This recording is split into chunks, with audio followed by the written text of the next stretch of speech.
అండి ఇప్పుడు మా ఉస్తాద్ భగత్ సింగ్ హరీష్ శంకర్ గారిని మాట్లాడవలసిందిగా రిక్వెస్ట్ చేస్తున్నాం. Good evening. కళ్యాణ్ గారితో సినిమా చేస్తే నా అదృష్టం ఏంటంటే మనం ఏ సినిమాకి వెళ్ళా మన సినిమా ప్రమోషన్ జరిగిపోతుంటుంది అక్కడ. ఫస్ట్ ఒక డైరెక్టర్ పక్షపాతిగా ట్రైలర్ చూడగానే నాకు ఫస్ట్ నాని గురించి మాట్లాడిపించాను. నాని ఎక్స్ట్రాడినరీగా ఉంది ట్రైలర్, సూపర్ కట్. అతనే ఎడిటర్ అని కూడా చెప్పారు. సో ఇంకేముంది, సవ్యసాచి ఒక డైరెక్టర్ కమ్ ఎడిటర్ అవుతే సినిమా డబల్ కమ్ ఎయిటా, ఇంకేముంది అంతకంటే. అండ్ ఇందాక చెప్పినట్టు పొలిమేర ఫంక్షన్కి వెళ్ళా నేను, కామాక్షి అండ్ అనిల్ గారు అప్పుడు పొలిమేర ఫంక్షన్కి వెళ్ళాను. అది పొలిమేర 2 అయింది, 3, 4, 5 కూడా అవ్వచ్చు తెలియదు. అలాగే బీమ్స్ ధమాకా ఫంక్షన్కి వెళ్ళాను నేను. So the rest is history. Naresh గారితో అండ్ మా విజయ్ నాంది. సో అలాగే అదే ఆ రకంగానే చిట్టూరు సీన్ గారికి, పవన్ గారికి కూడా అదే సెంటిమెంట్ వర్కౌట్ అవ్వాలని మనస్ఫూర్తిగా నమ్ముతూ ఈ సినిమా పొలిమేరలు దాటి ధమాకా సౌండ్ ఇవ్వాలని మనస్ఫూర్తిగా కోరుకుంటున్నా. చాలా మా విజయ్ చెప్పినట్టు చాలాసేపు మాట్లాడారు అందరూ.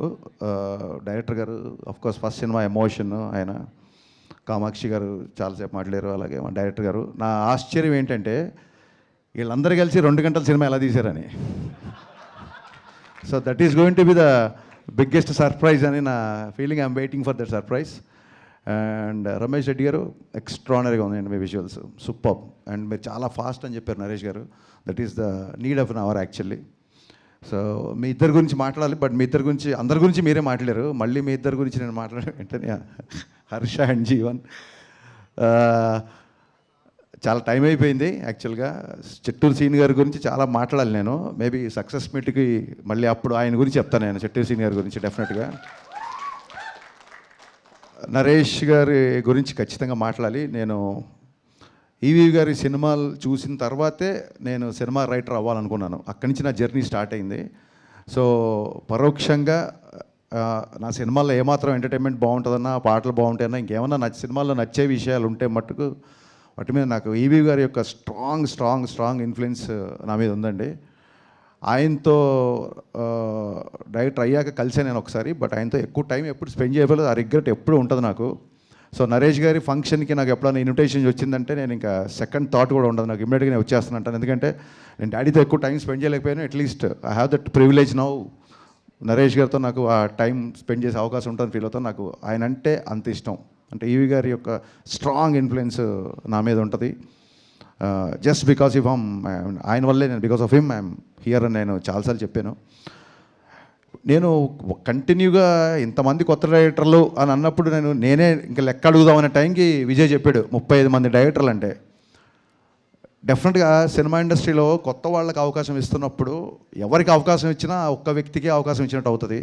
బట్ ఒక డైరెక్టర్కి అవకాశం ఇస్తే ఆ డైరెక్టర్ వలన ఒక 200-300 టెక్నీషియన్లు, ఒక 6 నెలలు, ఆ తర్వాత ఒక కొత్త లిరిసిస్టులు, అబ్బాయిలాగా ఒక కొత్త లిరిసిస్ట్ వచ్చినట్టు, కొత్త కొరియోగ్రాఫర్ వచ్చినట్టు. సో ఇండైరెక్ట్లీ ఒక డైరెక్టర్కి అవకాశం ఇస్తే ఎంతోమందికి ఇండైరెక్ట్గా అవకాశం ఇచ్చినట్టు. సో మీరే లెక్కేసుకోండి, 35 ఇంటూ కొన్ని 100 మందికి మీరు ఒక అవకాశం ఇచ్చారు sir. It's not a joke, it's a great thing నాకు తెలిసి. అండ్ ఇందాక విజయ్ చెప్పినట్టు ఆయన అసలు చెయ్యని జోనర్ లేదు. అసలు నాంది అవ్వచ్చు, గమ్యం అవ్వచ్చు, వెనకాలకి వెళ్తే వేదం అవ్వచ్చు, ఇంకోటి సినిమా విశాఖ ఎక్స్ప్రెస్ నాకు చాలా ఇష్టం, హిచ్కాక్ గారి నవల్ బేస్ మీద చేసిన సినిమా. అసలు ఆయన ఫస్ట్ సినిమా అల్లరి కాబట్టి ఆయన అల్లరి నరేష్ అంటున్నాడు తప్ప ఆయన అన్ని జోనర్లు టచ్ చేశారు. ఏ డైరెక్టర్ స్క్రిప్ట్తో వెళ్ళినా రెడీగా ఉంటారు కాబట్టి ఆయన అల్లరి నరేష్ కాదు, అందరి నరేష్. యాక్చువల్గా ఇక్కడి నుంచి మనం టైటిల్ మార్చేద్దాం సీరియస్లీ. ఎందుకంటే నాకు ఎంత ప్రౌడ్ ఫీలింగ్ వచ్చిందంటే రాగానే జనరల్గా నా ఆడియో ఫంక్షన్స్, నా ప్రీ రిలీజ్ ఈవెంట్లు జరిగినప్పుడు మా విజయ్ ఆ ఏవీలు చూసుకోవడం, ప్రోమోలు కట్ చేసి నాకు చూపించడం, మిగతాయి చేయడం, ఈ పనులలో ఉండేవాడు. నేను టక్కన రాగానే నా పక్కన నా ఆడియో ఫంక్షన్లు చూసిన విజయ్ నా పక్కన డైరెక్టర్గా కూర్చోబెట్టాడు. నరేష్ గారు మనస్ఫూర్తి ఇంకోసారి నేను థ్యాంక్స్ చెప్తానండి విజయ్ డైరెక్టర్ చేసినందుకు. నాకు ఫస్ట్ సినిమా అప్పుడు కూడా అంత టెన్షన్ క్రియేట్ అయింది నాకు. ఆ రోజు నాంది రిలీజ్ అవుతున్నప్పుడు విజయ్ గారు హిట్ కొట్టాలని. సో ఇలాంటి ఎందరో మందిని, ఇంతమందిని మీరు తీసుకురావడం అనేది ఇట్స్ యూఆర్ ట్రూలీ బ్లెస్డ్ అండి. వీరందరి బ్లెస్సింగ్స్ మీకు ఎప్పుడు ఉంటాయని మనస్ఫూర్తిగా కోరుకుంటున్నాను. చాలామంది డాక్టర్ అవ్వాలనుకొని యాక్టర్ అవ్వాలంటారు, బట్ డాక్టర్లు అయిన తర్వాత కూడా వీళ్ళు ఈయన యాక్టర్ అవ్వడం, ఆయన డైరెక్టర్ అవ్వడం, I mean it's quite surprising. I truly understand what you guys said. I mean మీకున్న సినిమా మీద ఉన్న ప్యాషన్, మీకు సినిమా మీద ఉన్న కసి, అదంతా మీ ఎమోషన్లో నాకు అర్థమైంది. ఒక బుల్లెట్ ట్రైన్ లాగా దూసుకుపోతున్న బీమ్స్, ఒక బుల్లెట్ ట్రైన్లా దూసుకుపోతున్న బీమ్స్ ఈ రైల్వే కాలనీ దగ్గర ఆగి ఇక్కడ మీ అందరితో ట్రావెల్ చేసి దీనికి ఒక అద్భుతమైన మ్యూజిక్, మంచి పాటలు, మంచి బ్యాక్గ్రౌండ్ స్కోర్ ఇచ్చారని చెప్తున్నారు. ఒక డైరెక్టర్ ఎగ్జైట్ అవ్వకపోతే, ఒక రచయిత ఎగ్జైట్ అవ్వకపోతే అంతసేపు మాట్లాడండి బ్యాక్గ్రౌండ్ స్కోర్ గురించి. I'm truly looking forward for this film. ఇకపోతే నేను నా ఐబొమ్మ ఇన్సిడెంట్ తర్వాత ఫస్ట్ టైం నేను మీడియాని చూస్తున్నాను కాబట్టి ఖచ్చితంగా మనందరం సినిమా ఇండస్ట్రీ తరఫున చెప్పుకోవాలి. పైరసీ సినిమాలు చూపించే ఐబొమ్మ ఆవిడికి, ఒరిజినల్ బొమ్మ చూపించిన యావత్తు పోలీస్ యంత్రాంగానికి, సివి ఆనంద్ గారికి, మా సత్యనారాయణ సార్ గారికి, ఇండస్ట్రీ తరఫున మనందరి తరఫున మనస్ఫూర్తిగా కృతజ్ఞతలు చెప్పుకుంటూ 21 నవంబర్ 12A రైల్వే కాలనీ నాతో పాటు చూడొచ్చు. నేను కూడా మార్నింగ్ షో చూస్తున్నాను. Thank you sir, thank you so much. అక్కడ ప్రామిస్ చేశారు కదా అప్డేట్ ఇస్తానని చెప్పి, ప్లీజ్. ఇక్కడ చదివా నేను, మనుషులు ఎందుకు నోరు జారుతారు అంటే నాలుక తడిగా ఉంటుంది కాబట్టి అంట. జోక్. సో రాగానే జీవన్ క్వశ్చన్ తప్పించుకుందామని ఇస్తానులే అప్డేట్ అన్నాను. నేను మర్చిపోలేదు, బట్ మర్చిపోదాం అనుకున్నాను, బట్ వాళ్ళు మర్చిపోలేదు.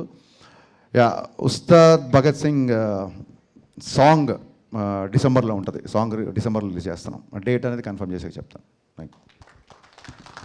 థ్యాంక్ యూ హరీష్ గారు, థ్యాంక్ యూ సో